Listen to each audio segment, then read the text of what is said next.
Après m'avoir licencié, sous prétexte d'une restructuration, mon VP a souri d'un air condescendant, la sécurité va vous escorter vers la sortie. Le lendemain matin, le directeur technique l'a appelé en hurlant, pourquoi notre principal concurrent vient-il de publier un communiqué de presse annonçant l'acquisition de la technologie Zero Trust? Et pourquoi ton nom est-il sur le brevet? J'ai su que j'étais le fantôme dans la machine, le soir où Owen Bradford s'est levé, lors de notre fête de fin d'année, a levé son verre de champagne, et a porté un toast à une nouvelle année de sécurité infaillible, sans jamais jeter un seul regard dans ma direction.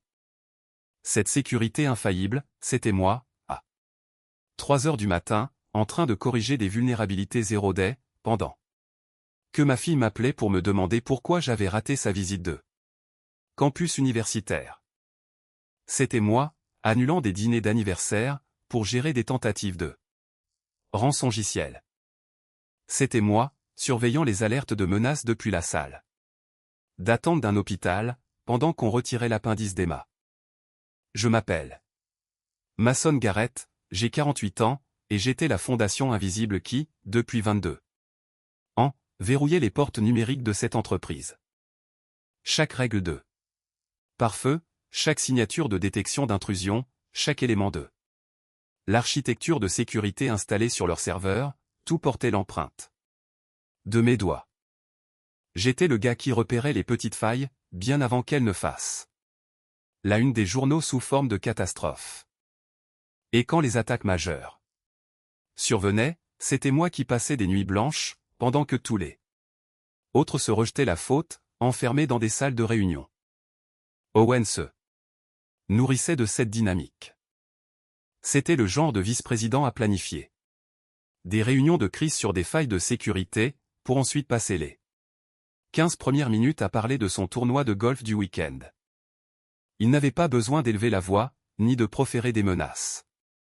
Il se contentait de se pencher en arrière, dans son fauteuil ergonomique à $3000, de lever un sourcil, et de poser des questions du genre « Alors, pourquoi notre système de surveillance n'a-t-il pas détecté cela plus tôt ?»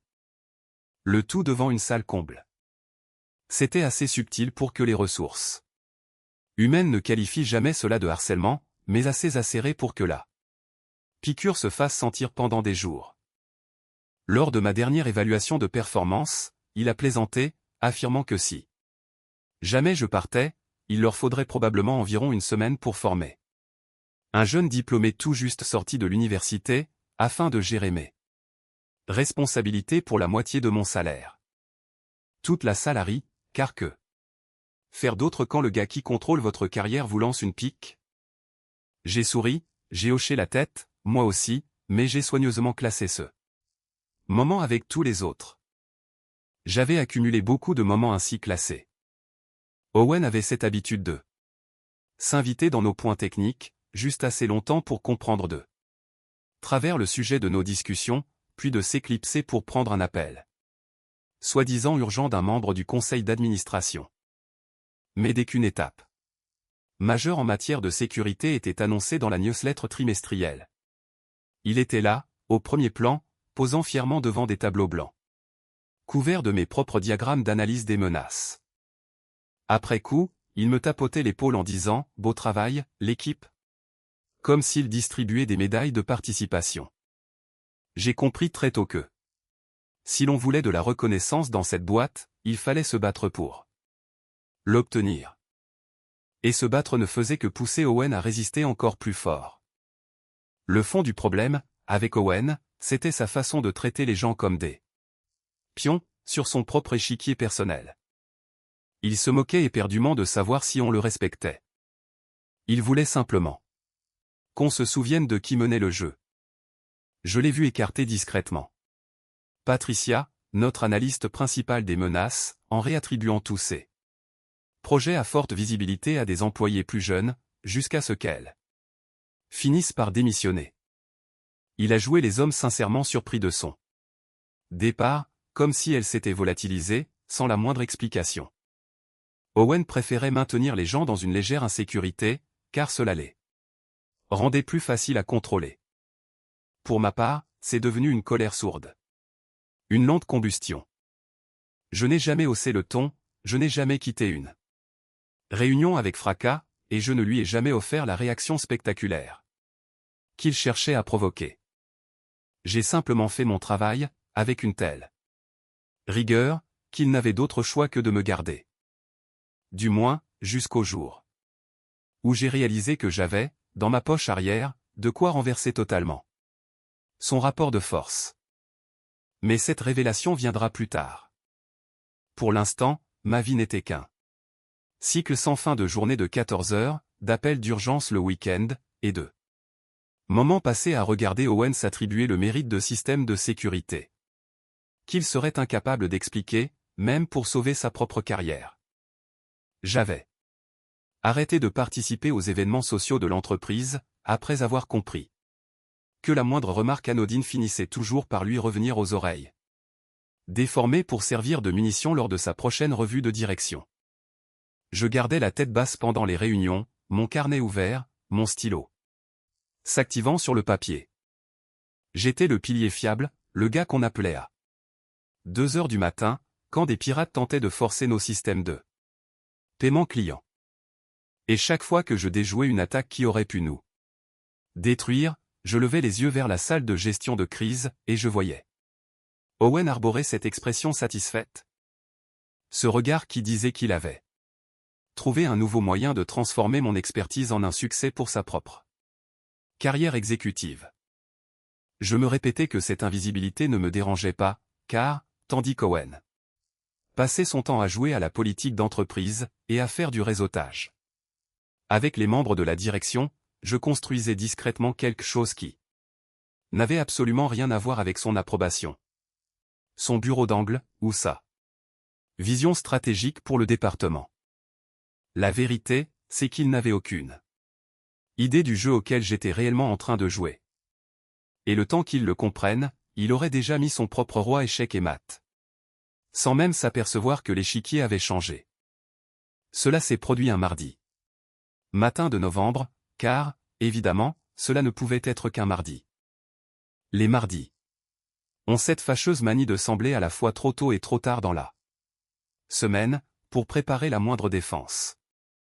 Je venais tout juste de neutraliser une attaque de phishing sophistiquée, qui avait tenté de compromettre les comptes de messagerie des dirigeants pendant la nuit.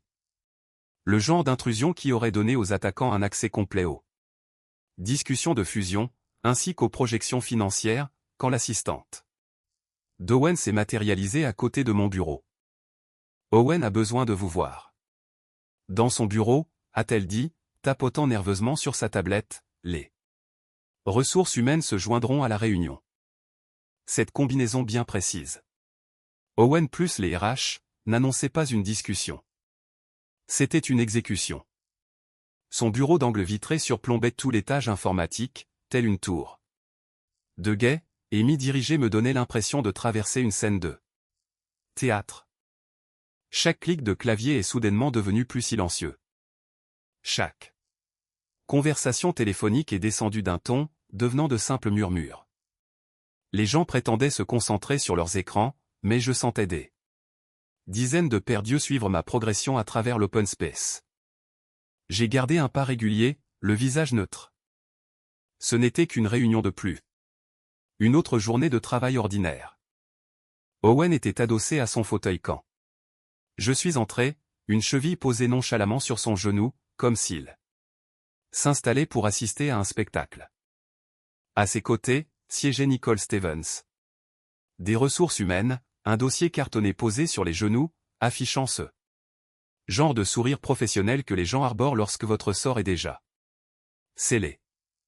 Owen a fait un geste vers la chaise en face de son bureau. Allons droit au but, a-t-il dit, d'une voix empreinte de cette assurance fluide qu'il utilisait lors de ses présentations clients. Nous restructurons l'intégralité du département de sécurité.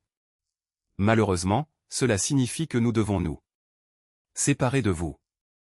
Il a marqué une pause délibérée, laissant ses mots planer dans l'air, lourd comme de la fumée. Nicole a fait glisser un épais dossier de licenciement sur le bureau, comme si elle servait un plat gastronomique. Avec effet immédiat, a-t-elle ajouté, au cas où le timing n'aurait pas été clair. Puis est venu le coup de grâce. Signature d'Owen, ses lèvres s'étirant en ce sourire narquois si familier, que j'avais déjà vu 1000 fois auparavant, la sécurité va vous escorter pour récupérer vos effets personnels, a-t-il dit. Protocole standard pour le personnel informatique sur le départ. Sa façon d'insister sur le terme « protocole standard », comme s'il suivait une simple procédure de routine, plutôt que d'orchestrer un renvoi personnel, c'était du pur Owen Bradford. Chaque mot, soigneusement calculé, était conçu pour me rappeler qui détenait le pouvoir dans cette pièce. Je n'ai pas donné à Owen la réaction qu'il attendait avec tant d'impatience. Pas de choc, pas de supplication, aucune question désespérée sur les indemnités de départ ou sur les modalités de transition. J'ai simplement hoché la tête une fois, j'ai glissé le dossier de licenciement sous mon bras, et je me suis levé de cette chaise inconfortable.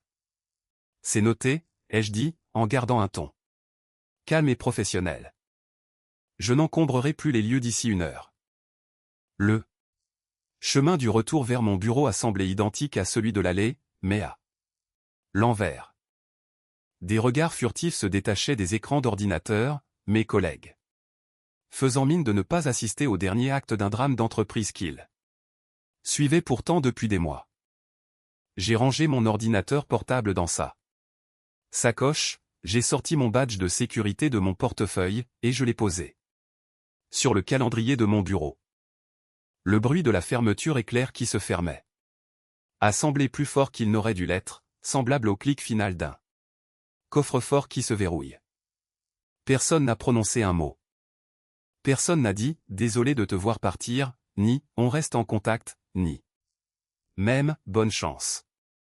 Dans un bureau comme le nôtre, montrer de la sympathie envers quelqu'un qui prenait la porte revenait à se peindre une cible dans le dos. J'avais vu cela arriver à d'autres, je n'ai donc pas pris ce silence personnellement. Mais à l'intérieur, je ne me sentais ni vide, ni paniqué. Contrairement à ce qu'Owen espérait probablement. Je n'étais pas déjà en train de mettre à jour mon profil LinkedIn, ou de calculer combien de mensualités de prêt immobilier je pourrais couvrir avec mes économies. Je pensais plutôt à l'épais dossier cartonné, verrouillé dans le classeur de mon bureau à la maison, rempli de documents juridiques dûment signés, de correspondances d'avocats, et d'un certificat de brevet portant mon nom, imprimé en lettres d'encre noire bien nettes. Le seul et unique levier d'action, capable de faire s'effondrer cette entreprise tout entière, plus vite qu'Owen ne pourrait planifier sa prochaine partie de golf. En traversant le hall d'entrée, tout en portant mon carton d'effet personnel, j'ai aperçu mon reflet dans les portes vitrées. J'avais l'air calme. Peut-être même trop calme. Owen pensait que cette scène marquait le générique de fin. Il croyait que mon histoire s'achevait ainsi. Qu'elle s'était terminée dans cette salle de réunion, par un dossier de licenciement et une escorte de sécurité. Mais ce n'était pas une fin. Ce n'était que le premier coup d'une partie qu'il ne savait même pas que nous jouions. 3 ans avant la mise en scène de la restructuration d'Owen, j'étais penché sur mon établi de garage, à 1h30 du matin, devant une tasse de café froid couverte d'une pellicule, tandis que je me battais contre un problème qui m'obsédait depuis des mois. Cela ne faisait pas officiellement partie de la description de mon poste. C'était l'une de ces idées qui s'emparent de votre esprit, et refusent de vous lâcher. Le genre d'idée qui vous poursuit sous la douche, et qui vous réveille en sursaut au milieu de la nuit. J'avais analysé la façon dont notre entreprise gérait les incidents de cybersécurité, de manière réactive, lente, avec un tas de zones d'ombre que n'importe quel pirate compétent pouvait exploiter par deux. L'ingénierie sociale basique. Les modèles de sécurité traditionnels érigeaient des murs autour du périmètre du réseau, et faisaient aveuglément confiance à tout ce qui se trouvait à l'intérieur. Mais les attaques modernes ne respectaient aucun périmètre. Elles provenaient de partout, appareils d'employés corrompus, failles dans la chaîne d'approvisionnement, ou encore menaces internes. Ce que je dessinais dans mon carnet de notes était révolutionnaire, une architecture de sécurité Zero Trust, qui traitait chaque demande d'accès comme potentiellement hostile. Jusqu'à preuve du contraire. Au lieu de construire des remparts de forteresse, ce système vérifiait chaque utilisateur, chaque appareil, et chaque transaction, systématiquement, à chaque fois. Sans exception, sans raccourci, sans aucune confiance supposée basée sur l'emplacement réseau. Le cadre de travail que j'avais développé était d'une élégante complexité, de multiples couches de vérification, une analyse comportementale, une évaluation des menaces en temps réel, et des protocoles de réponse automatisée. Ce système pouvait réduire notre fenêtre de vulnérabilité de plusieurs heures à quelques minutes seulement, et nous immuniser presque totalement contre les attaques par rançongiciel, qui paralysaient alors de nombreuses entreprises de notre secteur. Quand j'ai enfin réussi à faire fonctionner le prototype, je me suis adossé à ma chaise, et j'ai contemplé les journaux de sortie pendant une quinzaine de minutes. Le système était propre, efficace, et avait probablement 5 ans d'avance sur tout ce qui existait alors sur le marché de la cybersécurité. J'avais l'impression de découvrir un passage secret à travers un labyrinthe. Tandis que tous les autres erraient encore, perdus à l'entrée. Je comprenais parfaitement l'ampleur de ce que je venais de créer. Plus important encore, je savais que cela n'appartenait pas à l'entreprise. J'avais développé chaque algorithme sur mon temps libre, en utilisant mon propre équipement informatique. Sans aucune ressource ni propriété intellectuelle de l'entreprise. Selon toute définition juridique, ce n'était pas à eux. C'était à moi. Une semaine plus tard, j'ai déposé une demande de brevet provisoire, à mon nom propre uniquement. Je n'en ai pas parlé à Owen, et je n'en ai discuté avec personne au département juridique. Je me disais qu'il valait mieux disposer d'une protection légale officielle, plutôt que de laisser ma propriété intellectuelle sans défense dans mes fichiers personnels. Un brevet provisoire fonctionne comme un drapeau que l'on plante. Vous disposez d'un an, jour pour jour, pour décider si vous souhaitez le convertir en un brevet d'invention complet. La plupart des inventeurs ne prennent jamais la peine d'effectuer cette conversion, à moins qu'ils n'envisagent de commercialiser leur idée, ou de la concéder sous licence à un tiers. À l'époque, je ne planifiais rien de précis. Je voulais simplement une assurance. Puis, notre entreprise a été frappée. Le 15 mars 2023, à 4h47 du matin. Mon téléphone a explosé d'alertes de sécurité, me tirant d'un sommeil profond comme une alarme incendie. Quelqu'un avait forcé nos défenses réseau, et tentait de chiffrer nos bases de données financières critiques. 18 millions de dossiers de paiement client, d'historique de transactions, et de numéros de sécurité sociale. Tout ce qui pouvait soit nous détruire si cela fuyait, soit nous coûter 75 millions de dollars en rançon si tout était bloqué. J'étais déjà habillé au volant, en route vers le bureau, avant même d'avoir pleinement réalisé l'ampleur de l'attaque. Quand je suis arrivé, la moitié du département informatique se tenait là, l'air totalement impuissant. Nos protocoles de sécurité standards étaient d'une totale inutilité, face à un tel niveau de sophistication. L'attaque était trop coordonnée, trop rapide, trop intelligente. C'est à ce moment-là que j'ai pris la décision de déployer mon architecture Zero Trust. Sans demander la moindre permission, sans l'approbation d'un comité, et sans la signature d'Owen sur un quelconque formulaire d'autorisation. J'ai simplement chargé mon système, et j'ai regardé la magie opérer. En l'espace de 4 heures, nous avions identifié le vecteur de l'intrusion, isolé tous les systèmes compromis, et verrouillé l'intégralité du réseau. Les attaquants ont réussi à chiffrer exactement 0 fichier, et à voler exactement 0 dossier client. Mon architecture venait de stopper une fuite de données catastrophiques, qui aurait fait la une des journaux nationaux, et probablement mis fin à plusieurs carrières. J'avais évité à l'entreprise de perdre 75 millions de dollars en coûts directs, sans parler des dommages inestimables pour notre réputation. Le conseil d'administration n'a jamais su Quel point nous étions passés près de la catastrophe, car Owen s'est assuré d'enterrer le rapport d'incident sous un jargon technique que personne ne prendrait jamais la peine de lire. Et Owen s'est attribué l'entière responsabilité de cette réponse innovante en matière de sécurité, qui avait évité un incident cybernétique majeur. Il a reçu une prime de performance de 35 000 $, ainsi qu'un email envoyé à toute l'entreprise, louant son leadership exceptionnel durant la crise. Quant à moi, j'ai reçu un simple email type me disant « Bon travail », puis je suis retourné à mes tâches quotidiennes, comme s'il ne s'était rien passé. Voici ce qu'Owen ne réalisait pas, et ce qui m'apportait une satisfaction stratégique silencieuse chaque fois que je le voyais se pavaner dans le bureau. Ce brevet provisoire était toujours actif, horodaté, et juridiquement inattaquable.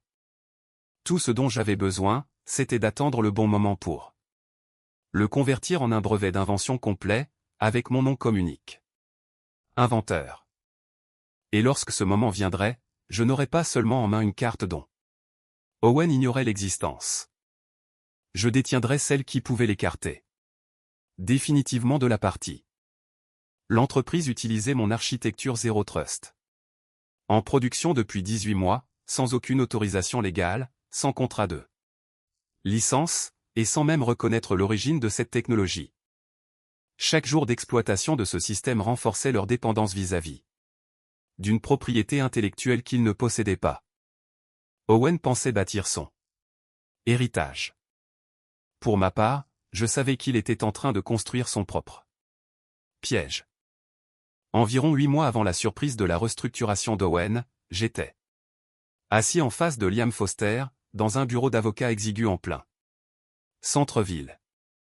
Le genre d'endroit meublé de classeurs antérieurs à l'ère d'Internet, et où le café était si fort qu'il aurait pu décaper de la peinture. Liam était un avocat spécialisé en propriété intellectuelle, avec qui j'avais collaboré des années plus tôt sur un projet de conseil.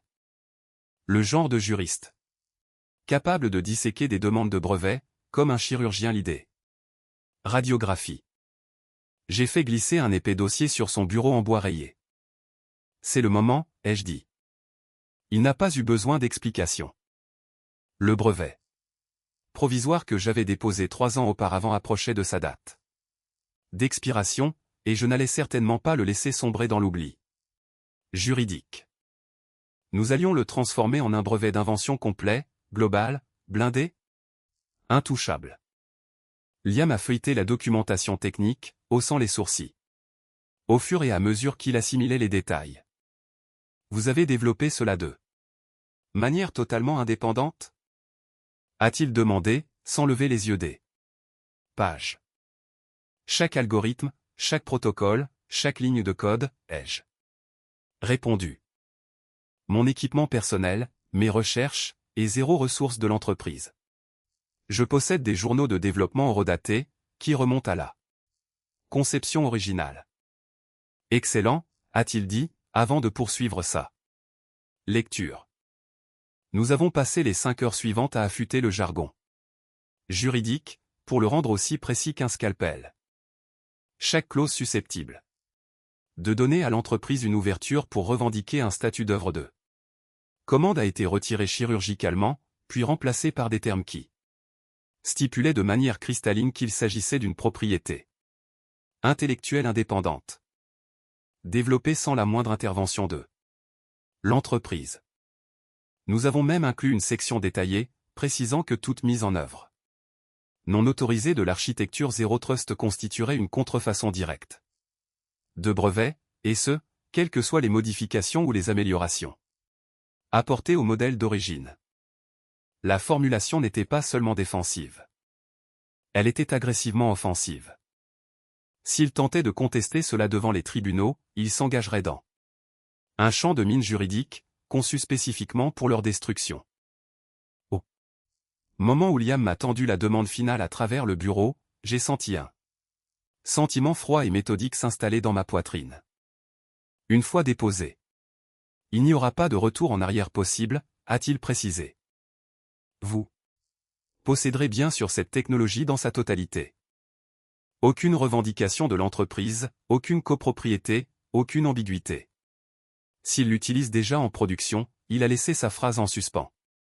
S'il l'utilise déjà, ai-je dit, en signant de mon nom avec un stylo dont l'encre bavait légèrement sur le papier juridique, alors il viole déjà la loi fédérale sur les brevets. Nous avons soumis la demande l'après-midi même. Sans fanfare, sans cérémonie théâtrale, juste un dépôt électronique discret. Auprès de Lusto, suivi d'un email de confirmation atterrissant dans ma boîte. De réception comme une bombe à retardement numérique. À partir de cet instant, chaque fois qu'Owen paradait dans les bureaux, en discutant de nos innovations, de pointe en matière de sécurité, j'entendais le tic-tac régulier d'un compte à rebours.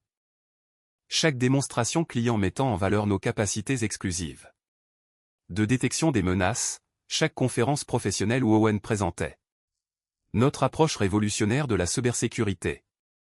Tout cela ne faisait que renforcer leur dépendance à l'égard d'une technologie qu'ils n'avaient aucun droit légal d'utiliser.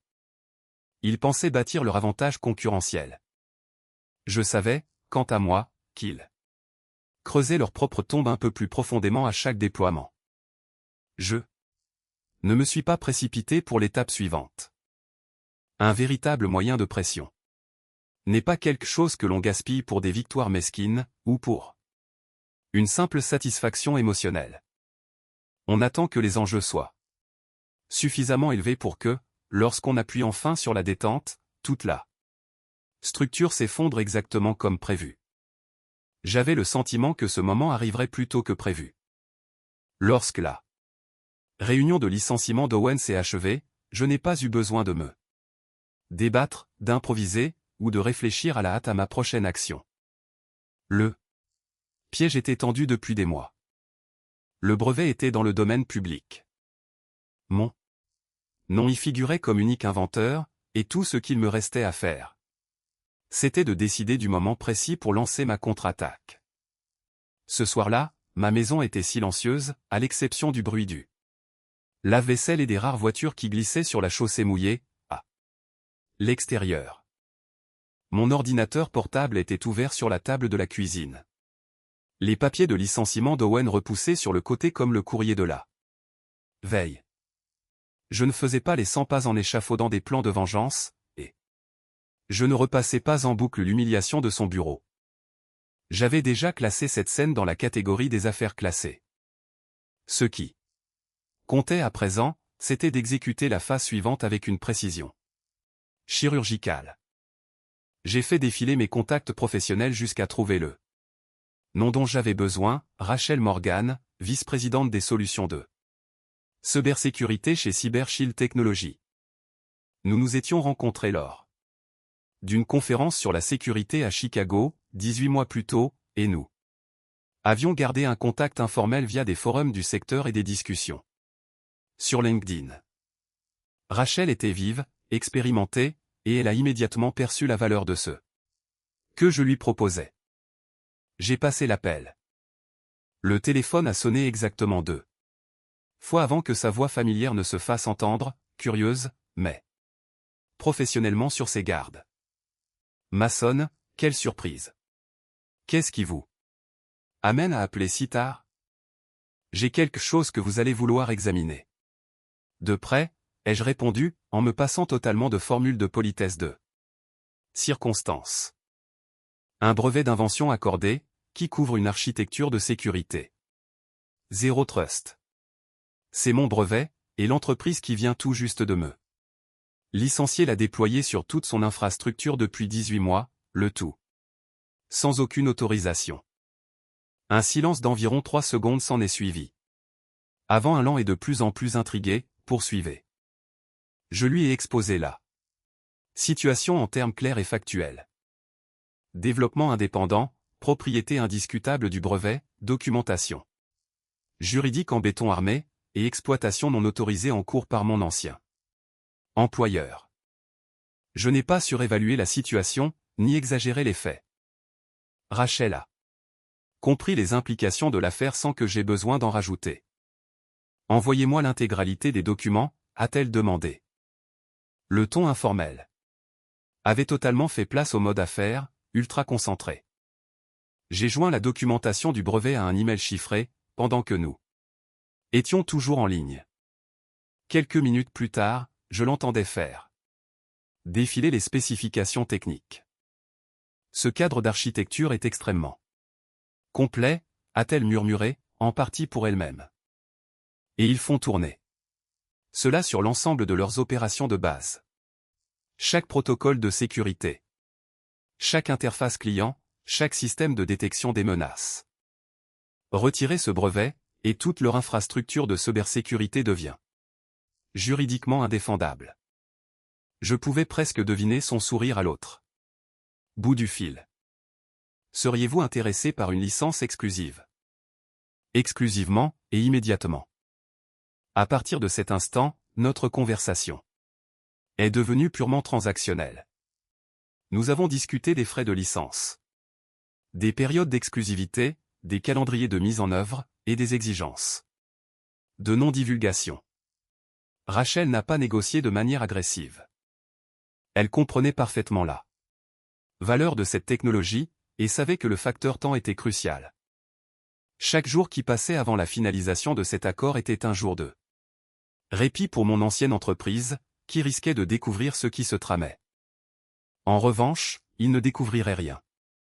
Ils étaient bien trop occupés à célébrer le succès de leurs mesures de réduction des coûts, et à s'auto-congratuler d'avoir éliminé des cadres supérieurs coûteux. Lorsque nous avons raccroché, il était près d'1 heure du matin. Les fils de mai avec le service juridique de Rachel s'accumulaient déjà, leur horodatage s'empilant comme des jetons de poker sur une main gagnante. Il avançait à une vitesse impressionnante, bien plus vite que je n'avais osé l'espérer. J'ai refermé mon ordinateur portable, je me suis adossé à ma chaise de cuisine, et j'ai fixé le plafond pendant de longs instants. Je ne ressentais ni triomphe, ni revanche, ni même d'émotion particulière.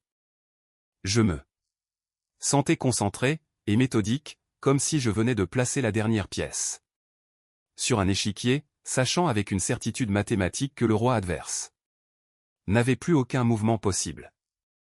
La vengeance, comme je l'avais appris durant 22 ans dans le milieu de l'entreprise, n'était pas une affaire de confrontation théâtrale, ou de disputes explosives. C'était une question de timing parfait, de préparation minutieuse, et de décision de ne tirer que lorsque l'on était absolument certain d'atteindre précisément sa cible. Cet appel à Rachel Morgan, c'était mon coup gagnant.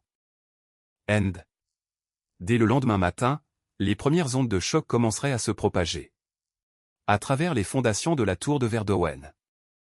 L'équipe juridique de Rachel a opéré comme s'il s'agissait de désamorcer une bombe active. Dès 9h30. Le lendemain matin, ses avocats d'affaires avaient analysé chaque clause, chaque horodatage, et chaque pièce justificative que j'avais fournie. Le verdict est tombé, exactement comme je l'avais anticipé, le brevet était juridiquement inattaquable. Aucune zone d'ombre, aucune faille que mon ancienne entreprise puisse exploiter. Nous avons organisé une visioconférence. Rachel appelait depuis son bureau du centre-ville, tandis que j'étais assis à la table de ma cuisine, devant un café, avec le dernier récapitulatif des frais universitaires d'Emma étalé à côté de mon ordinateur.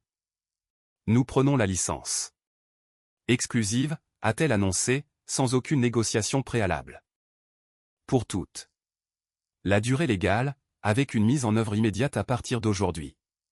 Votre premier paiement sera sur votre compte d'ici 48 heures. C'était presque déconcertant d'efficacité. Pas de marchandage interminable sur les pourcentages, aucun jargon d'avocat sur d'éventuels imprévus ou clauses de sortie. Il savait que cette technologie valait bien plus que ce qu'il payait, mais il comprenait aussi que la rapidité était la monnaie la plus précieuse dans cette transaction. Chaque heure qui s'écoulait entre cet instant et l'annonce publique n'était que du temps emprunté sur la tranquillité d'esprit de mon ancienne entreprise. En moins de 90 minutes, les contrats de licence étaient arrivés dans ma boîte de réception.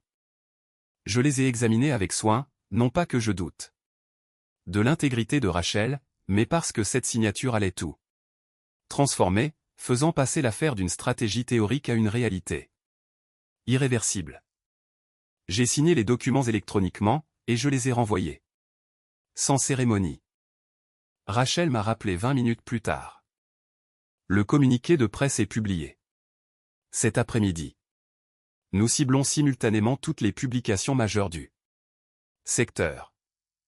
Je pouvais déjà visualiser l'effet de cascade, un analyste junior du département de communication de mon ancienne boîte repérant le titre, le transmettant à sa hiérarchie, jusqu'à ce que l'information explose sur le bureau du directeur technique, comme un projectile de combat. Le temps qu'Owen voit l'annonce, le compte à rebours en serait déjà à ses toutes dernières secondes. Le communiqué de presse a été lancé à 13h42, avec une précision chirurgicale. Un titre sobre, mais des implications dévastatrices. Cyber Shield Technologies acquiert les droits exclusifs d'une architecture de sécurité révolutionnaire Zero Trust. En quelques minutes, l'information s'est propagée à travers tous les canaux pertinents. Les publications spécialisées s'en sont emparées les premières, suivies par les blogs technologiques, puis par les médias économiques grand public. Dès 14h15. Le titre se répandait sur LinkedIn comme un feu de forêt numérique. Chaque partage s'accompagnait de spéculations bien ciblées, n'est-ce pas la même architecture dont l'entreprise X faisait la promotion? On se demande comment cela va affecter leur positionnement concurrentiel. Le marché boursier n'a pas attendu de clarifications officielles. Dès 14h45.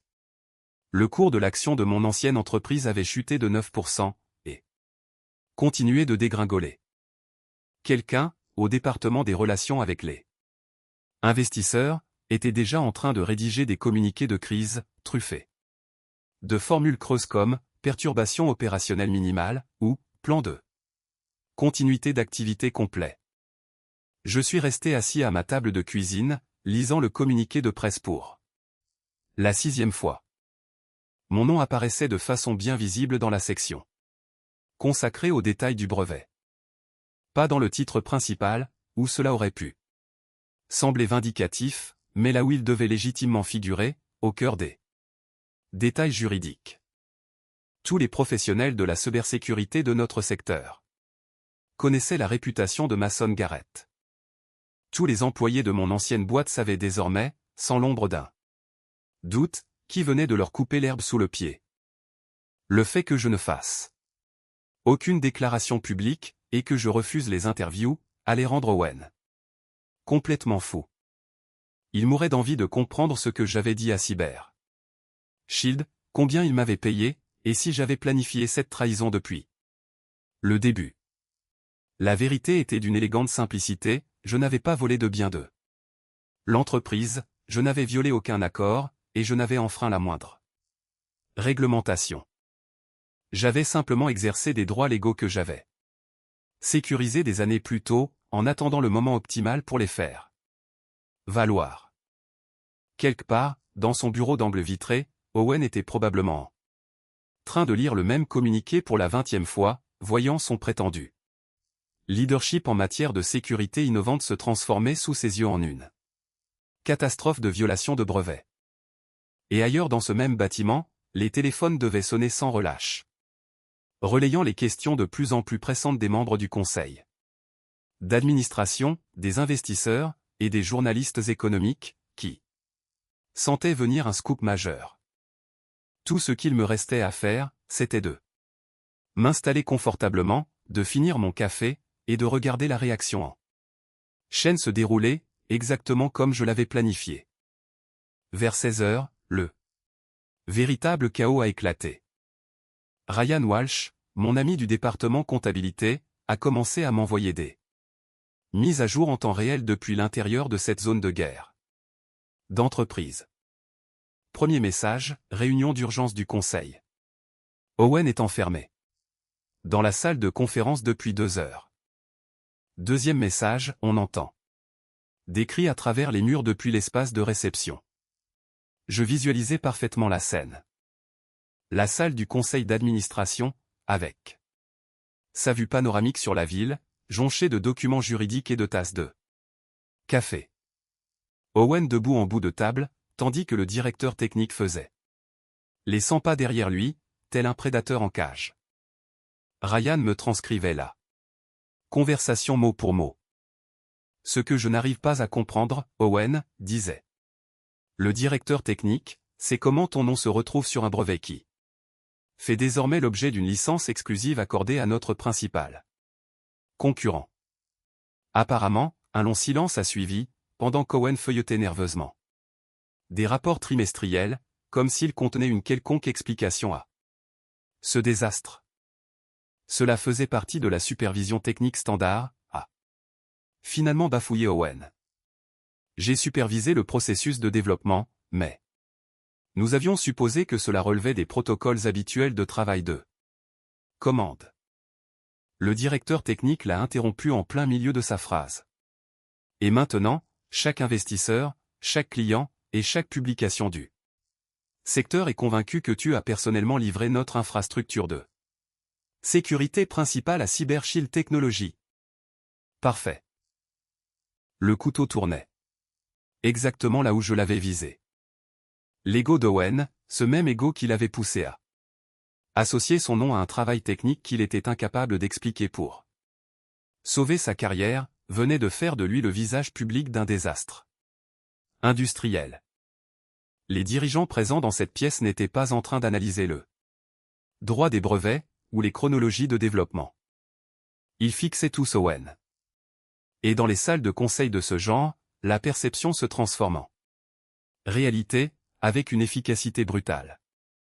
De retour dans ma cuisine, j'ai reversé du café, et j'ai jeté un regard sur les papiers universitaires d'Emma étalés sur le comptoir.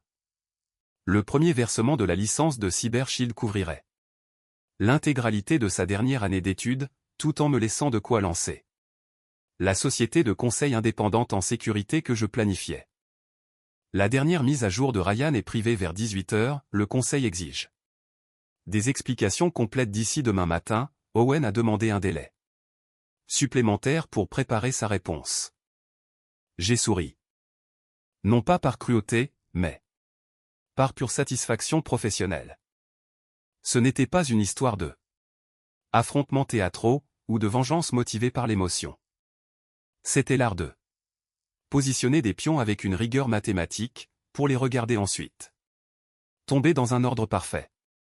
Owen avait passé des années à me rendre invisible, traitant mon expertise comme un bien de l'entreprise qu'il pouvait s'approprier dès que cela l'arrangeait. À présent, alors que l'avenir tout entier de l'entreprise était en jeu, l'invisibilité était bien la dernière chose qu'il pouvait espérer obtenir. 3 jours plus tard, le départ d'Owen Bradford a été annoncé dans un bref communiqué interne, évoquant son désir de poursuivre de nouvelles opportunités dans le secteur en constante évolution des technologies. Pas de fête d'adieu, aucun hommage dans la newsletter de l'entreprise, juste un départ discret, et un badge de sécurité laissé sur un bureau vide. Pendant ce temps, le cours de l'action de Cyber Shield a grimpé de 14% à l'annonce de leur acquisition stratégique, et la société Mason Garrett Security Solutions signait ses 6 premiers contrats de conseil avec des entreprises du Fortune 500, avant même que je n'ai fini d'aménager mes bureaux. 22 années d'expertise invisible venaient enfin de recevoir la reconnaissance qu'elles méritaient, s'accompagnant d'une indépendance financière garantissant que je ne serais plus jamais invisible. Les études d'Emma étaient financées. Ma planification de retraite était remise sur les rails. Et chaque matin, je me réveillais désormais dans un monde où mes connaissances étaient valorisées, plutôt qu'exploitées. Parfois, la meilleure des vengeances n'a absolument rien de spectaculaire. Parfois, il suffit simplement de s'assurer que le nom de la bonne personne figure sur les bons documents, et ce, exactement au bon moment. Et parfois, si l'on se montre assez patient, et assez précis, on peut transformer le fait d'être sous-estimé en l'arme la plus redoutable de son arsenal. Dans un monde qui confond trop souvent visibilité et valeur, l'expert silencieux, qui prend soin de documenter son travail, détient toujours la carte maîtresse finale. Votre contribution la plus ignorée aujourd'hui peut devenir votre moyen de pression le plus puissant demain, mais seulement si vous avez la prévoyance de la protéger.